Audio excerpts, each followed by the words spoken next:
Friends, good evening అందరికీ. Sorry, కొంచెం morning నుంచి ఈ మధ్య టాపిక్స్ సరిగ్గా దొరకట్లేదు. సో అందుకని వీడియోస్ చేయట్లేదు. నిన్న కూడా అంతే, సీనియర్ ఎన్టీఆర్ గారిది వీడియో సాయంత్రం చేయాల్సి వచ్చింది. ఆయన నాకు అప్పటికప్పుడు గుర్తొచ్చి ఈ మధ్య సరిగ్గా టాపిక్స్ దొరకట్లేదు, లేట్ అవుతుంది, సారీ. అండ్ ఈరోజు కొంచెం మా హోటల్లో వర్క్ ఎక్కువడం వల్ల చేయాల్సి వస్తుంది. టాపిక్లోకి వెళ్ళిపోతే, ఈరోజు ప్రజాకవి యోగ వేమన గారిది 374th బర్త్డే అనమాట. మనకు తెలిసిందే, చిన్నప్పుడు మనం వేమన పద్యాలు చదువుకునేవాళ్ళం. మీరు వేమన వాళ్ళ గురువు విశ్వదాభిరామ. సో ఆయన గుర్తుగా ఆయన ప్రతి పద్యం పక్కన విశ్వదాభిరామ వినుర వేమ అని పెడతారు, మీరు చూసే ఉంటారు. తెలుగులో వేమన గారు తెలియని వాళ్ళు అంటే ఎవరు ఉండరు అనమాట. ఆయన అంత గ్రేట్ పోయెట్, అందుకే ఆయన పేరు ప్రజాకవి అని ఉందన్నమాట. అంటే ప్రజల తరపున ఆయన లైఫ్ ఎక్స్పీరియన్సెస్ని మనతో షేర్ చేసుకునేదే యోగ వేమన స్పెషాలిటీ అనమాట. సో యోగ వేమన గారి గురించి మీకేం తెలుసో ఖచ్చితంగా కామెంట్ చేయడం మాత్రం మర్చిపోమాకండి. నేనైతే ఆయన పద్యాలు బాగా చదివేవాడిని. లైక్ ఉప్పు కబ్బు రంబు ఒకటి, అటు నుంచి వచ్చేసి చాలా పద్యాలు ఉన్నాయి. వేమన పద్యాలు చెప్పుకొని వేమన శతకం అంటారు. అంటే దాదాపు అంటే వేమన శతకం మీన్స్ నథింగ్ బట్ 100 poems. అట్లా చాలా అయితే ఉన్నాయి అన్నమాట లైఫ్ గురించి. ఉప్పు కబ్బు రంబు ఒక్క పోలిక నుండు, చూడ చూడ ఉచ్చులు జారు వేరియా విశ్వదాభిరామం, పురుషులందు పుణ్య పురుషులు వేరియా విశ్వదాభిరామం. అంటే ఇప్పుడు మనకి ఉప్పు తీసుకోండి, ఒకే కలర్లో ఉంటుంది. కర్పూరం తీసుకోండి, ఒకే కలర్ ఉంటుంది. కానీ మనం ఉప్పు కర్పూరంలాగా వాడగలమా? కర్పూరంలాగా వెలిగించగలమా? నిప్పు వెలిగించలేము. ఉప్పుకున్న టేస్ట్ ఉప్పు కూరలు వేసుకుంటాం, కానీ కర్పూరం వేసుకోగలమా? వేసుకోలేము అనమాట. అలాగే పురుషులందు పుణ్య పురుషులు వేరే, అంటే మనుషులు ఉంటారు, లైక్ మ్యాన్స్, పురుషులు ఉన్నారు కాబట్టి మనం మెన్స్లో గుడ్ పర్సన్స్ సపరేట్ ఉంటారు, బ్యాడ్ పర్సన్స్ సపరేట్ ఉంటారు. ఇద్దరు మెన్సే కదా అని చెప్పి అందరినీ బ్యాడ్లోకి తోజలేము, అలా అని చెప్పి అందరినీ గుడ్లోకి తోయలేము అనమాట. ఇది పద్యం సారాంశం. సో ఇప్పుడు బ్యాడ్ ఎక్కువ గుడ్ కంటే. సో ఇప్పుడు జనాలు కూడా బ్యాడ్ని ఎక్కువ నమ్ముతున్నారు గుడ్ కంటే.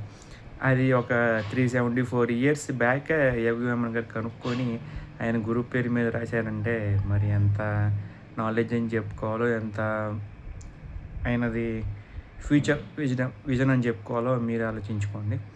సో యోగ వేమన గారి గురించి చెప్పుకోవాలంటే సపరేట్గా ఆయన అయితే ఎక్కువ క్లోజ్ చేసుకునేవాళ్ళు కాదు, ఎక్కువ అండర్వేర్ మీద తిరిగేవాళ్ళు. మీ అందరికి తెలిసిన విషయం ఇది. So thank you so much. ఇలాంటి గొప్ప గొప్ప కవితలు లైక్ సుమతి శతకం అలాంటి గొప్ప గొప్ప కవితలు, అండ్ అటు నుంచి వచ్చేసి మనకి మంచి మంచి కవితలు నేను అన్నమాట తెలుగులో.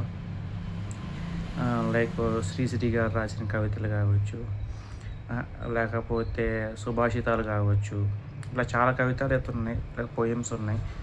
సో ఇంత గొప్ప సాహిత్యం ఉన్న తెలుగుని మనం అవహేళన చేసి ఏదో 200 ఏళ్ళ క్రితం వచ్చిన బ్రిటిష్ వాళ్ళని ఇంగ్లీష్ని పట్టుకొని ఫస్ట్ లాంగ్వేజ్ దాన్ని పెట్టుకొని తెలుగుని మాట్లాడే నామోషి అనుకోవడం మాత్రం ఇట్స్ ఏ బ్యాడ్ థింగ్.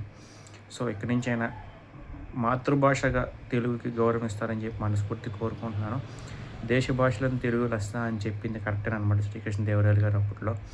ఎందుకంటే మన దేశ భాషల్లో ఎక్కువ నార్త్ సైడ్ హిందీ మాట్లాడతారు, మన సౌత్ సైడ్ రీజనల్ లాంగ్వేజ్ మాట్లాడతారు. కానీ తెలుగు ఓన్లీ ఆంధ్రప్రదేశ్లో వాళ్ళు అండ్ తెలంగాణ వాళ్ళు మాత్రం మాట్లాడతారు. అందుకని దేశ భాషలందరూ తెలుగు లెస్స అన్నారనమాట శ్రీశ్రీ గారు. సో ఇక్కడి నుంచి అయినా తెలుగుని నామోషిగా కాకుండా మన పూర్వీకుల నుంచి వచ్చిన మనకి గుర్తింపు కలిగే భాషగా ఉంచి మంచి మంచి తెలుగు పద్యాలని, సుభాషితాలని, లేదంటే చెప్పాను కదా మీకు రకరకాల పోయెట్స్ ఉన్నారు అండ్ స్టోరీ రైటర్స్ ఉన్నారు, అందరిని గౌరవిస్తుందని చెప్పి మనస్ఫూర్తిగా ఆశిస్తున్నాను. అండ్ తెలుగు భాష తీయదనం తెలుసుకుంటే, తెలుగు భాష గొప్పతనం తెలుసుకుంటే మనం మిగతా భాషలను అంత ఆదరించలేము అనమాట. అలా అని చెప్పి నేను మిగతా భాషను తక్కువ చేయట్లేదు. ఎవరు రీజనల్ లాంగ్వేజ్ వాళ్ళే, ఎవరి లాంగ్వేజ్ వాళ్ళు. కాకపోతే ఒక తెలుగువాడిగా గురజాడ అప్పారావు గారు కావచ్చు, శ్రీశ్రీ గారు కావచ్చు, యోగ వేమన గారు కావచ్చు, నన్నయ్య తిక్కన్న ఎర్రన్న కావచ్చు, వీళ్ళందరూ ఎంత కష్టపడి వాళ్ళ లైఫ్ పాఠాలు మనకి నేర్పించారో మనం చూస్తున్నాను. సో తెలుగుని తెలుగులాగా ఉంచుతానని మనస్ఫూర్తిగా ఆశిస్తున్నాను. Thank you so much. ఇంగ్లీష్కి వాల్యూ ఇవ్వండి, కానీ తెలుగుని మించిన, మాతృభాషను మించిన వాల్యూ వేరే భాషకి ఇస్తానంటే నాకైతే మనసు ఒప్పట్లేదు. అది ఇండియన్గా మీకేమనిపిస్తుందో ఖచ్చితంగా కామెంట్ చేయడం మర్చిపోమాకండి. Thank you so much. జై హింద్.